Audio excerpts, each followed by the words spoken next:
Hello everyone, hope you're having a great day. Today, we're diving into a tense twist.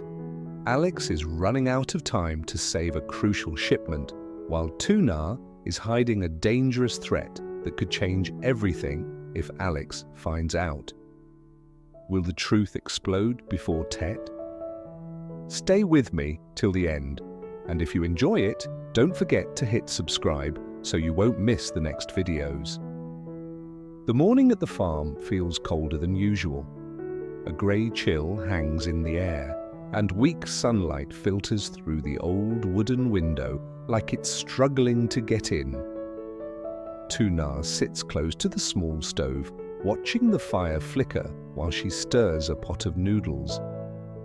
Her hands move automatically, but her mind is somewhere else, stuck on the stranger who came to threaten her. That icy voice replaying in her head. She keeps glancing toward the bedroom. Alex is still asleep in there.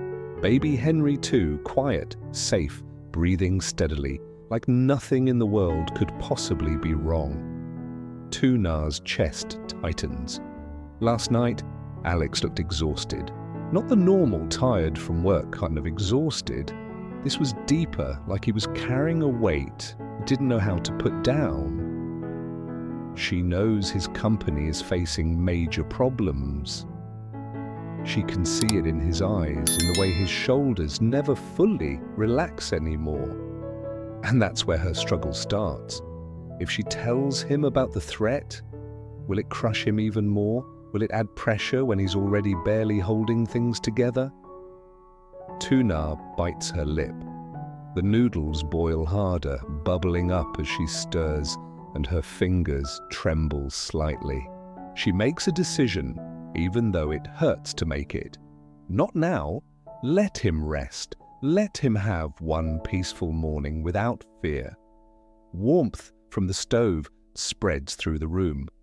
The smell of egg and noodles mixes together, comforting and simple, almost like it can push the cold away. Tuna stands, sets the dining table, and moves carefully, slow, gentle movements, full of quiet tenderness, like she's protecting something fragile.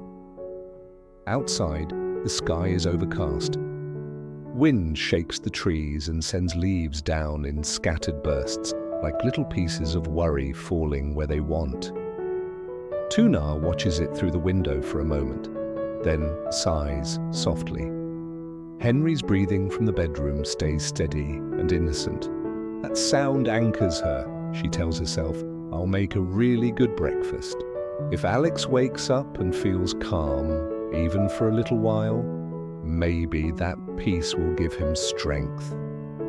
She pushes the fear down deep. She doesn't erase it. She just hides it where it won't ruin this moment. The firelight throws shadows on the wall, dancing and shifting like her thoughts. Truth versus protection, love versus burden, fear versus hope. And Tuna waits, listening for the moment Alex finally opens his eyes. Not long after, soft morning light spreads a little more across the house. The cold outside is still sharp, but inside the room feels warmer now. From the bedroom, Alex's sleepy voice reaches her. Tuna? She turns quickly, forcing a small smile. You're awake, she says softly. Go wash your face. Breakfast is ready. Alex steps out, hair slightly messy, eyes still half closed from sleep. But his face looks calmer than it did last night, less strained. That alone makes Tuna's heart ease a little. They sit down facing each other.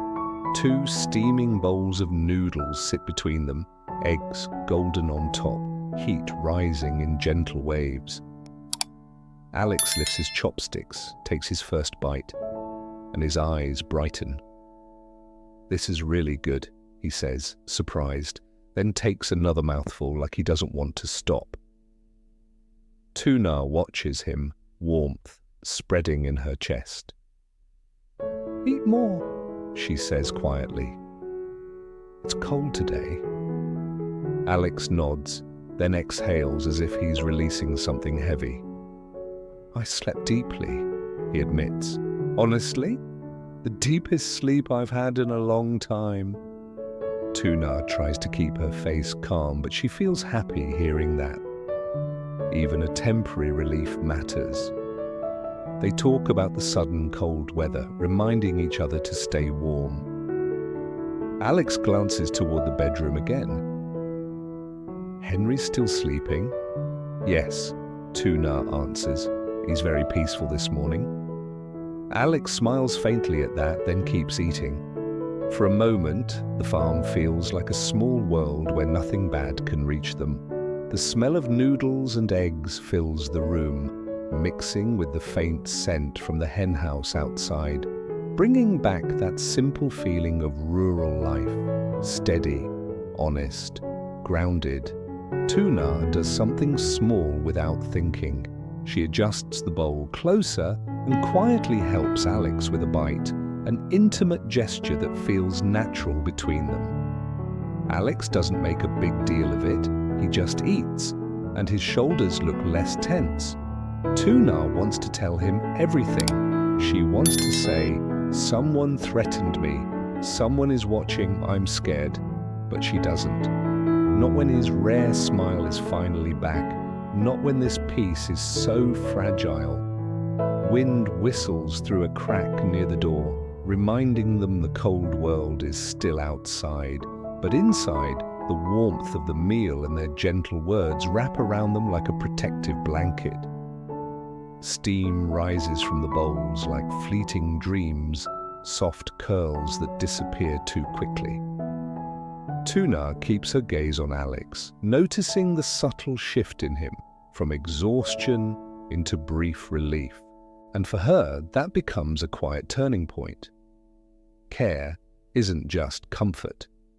It's strength. It's how you hold someone up when shadows are waiting. When breakfast ends, reality starts knocking again. Alex looks around the dining space and gestures toward the old table and chairs. "You know these?" he says, voice softer. "From back when we made them together." Tuna nods, surprised he brought it up. "I ordered new ones," Alex continues. "They'll deliver them soon. You just receive them for me, okay?" Tuna's heart tightens in a good way. It's such a simple gesture, but it feels like Alex is trying to make up for all the busy days and all the moments he couldn't be here. "Okay," she says quietly. Alex praises the noodles one more time, then stands and starts helping clean up without being asked. Tuna watches him, touched by how he's trying, how he's making an effort to be present, to be normal. They mention the cold again. Tuna notices Alex's clothes are thin. "Wear something warmer," she says, a little worried. "I will," Alex promises. Then the moment they both know is coming arrives. "I have to go," he says, voice reluctant. "Work won't wait." Tuna nods, forcing herself not to show what's sitting in her chest. "Come back after you finish," she says softly. "I will," Alex answers, and his tone makes it sound like more than a promise, like he's holding on to it too.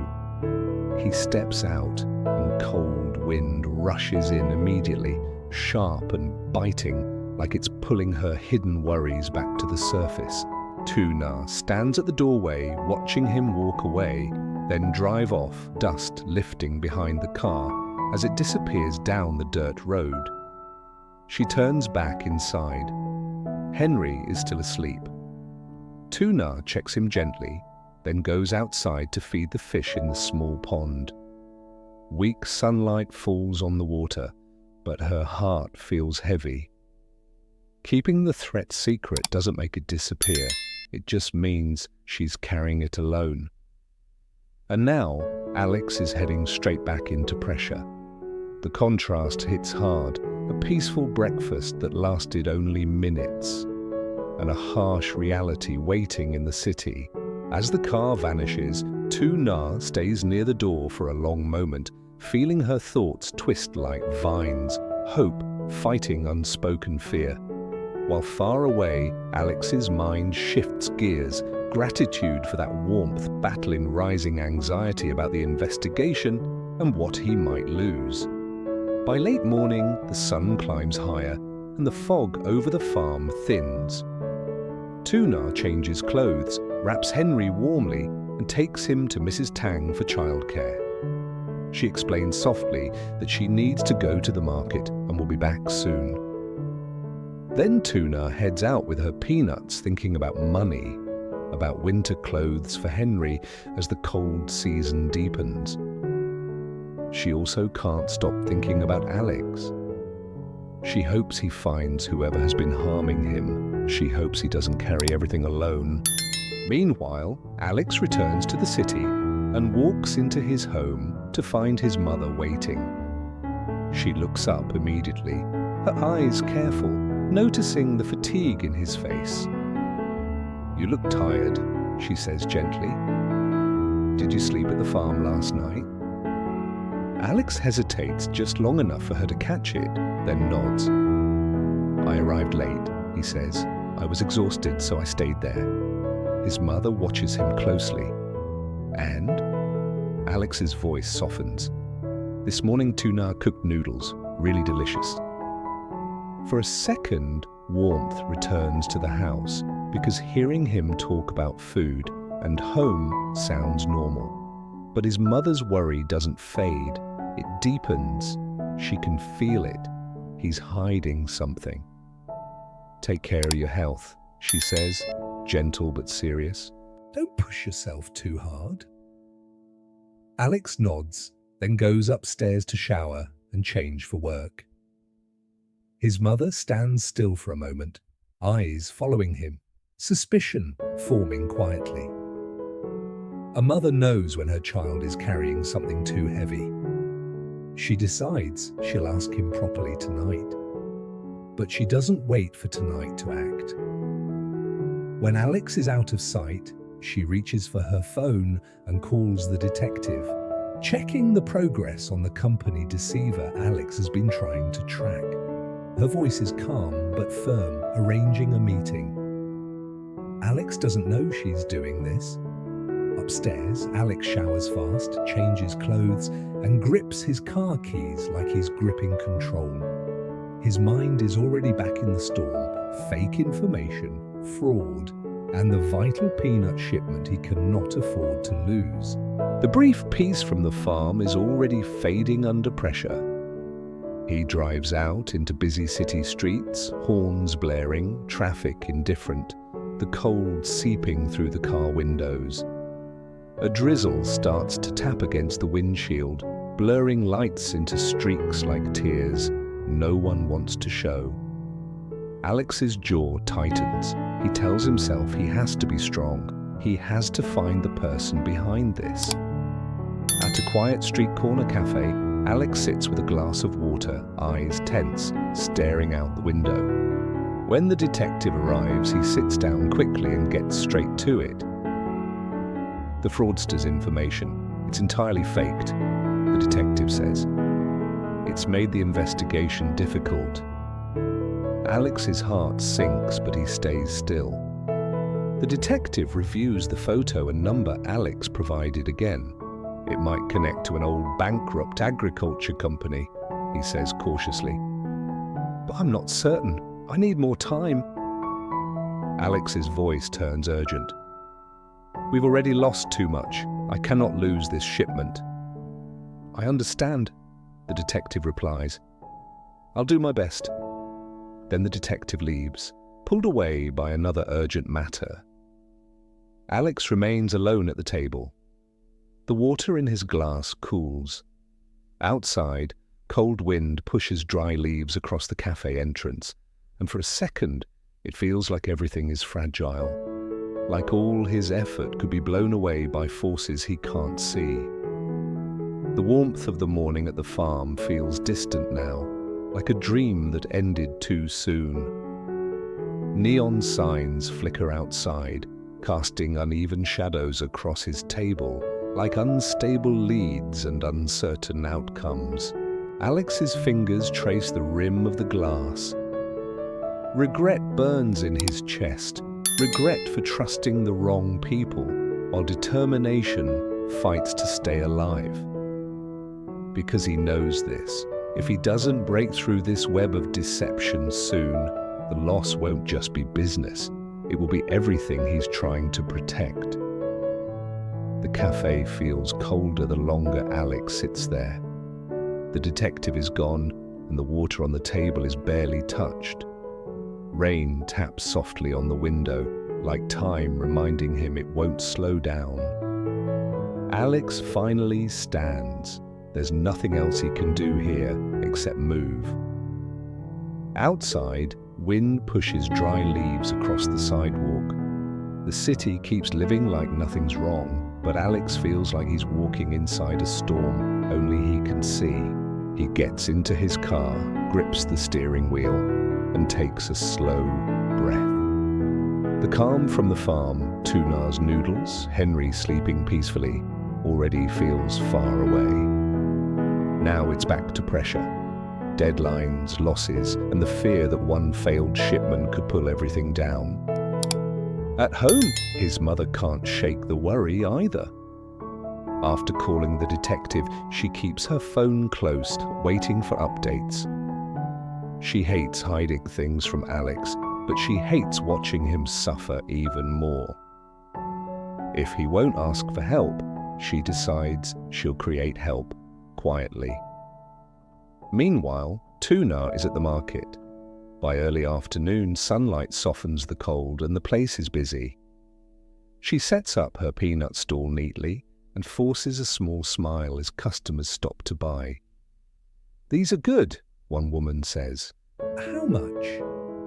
20,000 VND per kilo, Tuna answers. Sales go well and her heart lifts, not because money fixes everything, but because it means she can still provide. She calls Ms. Hawaii to collect the remaining payment from an order and decides to head to the city after she finishes. Winter is coming fast and Henry needs warmer clothes. After the market quiets down, Tuna rides into the city, stays alert the whole way, still haunted by that stranger's cold threat. She meets Ms. Hawaii, collects the money, and immediately heads back. She wants to pick up Henry early. On the way, she checks her phone. Still nothing from Alex. She tells herself he's just busy. But the worry doesn't leave. Back in the city, Alex pushes through a darker day. Meetings, calls, stress, everything piling up, while the fraud case remains unclear. The detective's words echo in his head. Fake information, hard to trace, need more time. But Alex doesn't have time. That peanut shipment is vital. If it collapses, the company bleeds. By evening, Mother Alex gets a brief update. Still chasing leads, possibly tied to an old bankrupt agricultural company. It isn't enough, but it confirms one thing. This problem is bigger than Alex is admitting. She decides she will confront him tonight. Tuna picks up Henry from Mrs. Tang's and holds him tight, relieved. At home, she tries to stay calm, organizing the day's earnings, planning what to buy for Henry. But her mind keeps drifting back to Alex. She wants to message him again, yet fear holds her back. If she tells him about the threat, he might rush back.